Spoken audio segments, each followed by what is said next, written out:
Um, Apple Macintosh has just completely screwed up National Women's Day.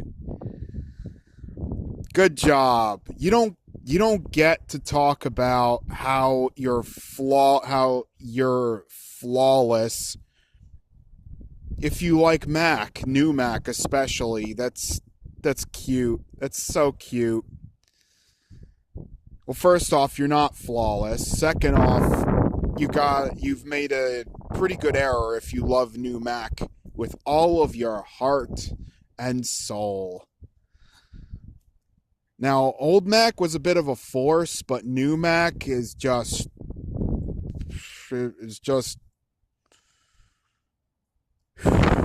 just a bit of a problem that they need to solve and that no one else can solve for them.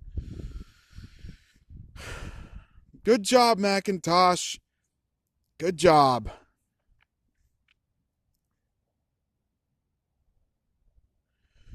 Talking about how they have to not be too ambitious or they're going to mess with the man. Jeez. This is real, apparently. Look, I didn't want to get involved with this whole men versus women thing, but I think this is men and women versus Macintosh, to be honest. Good job, guys.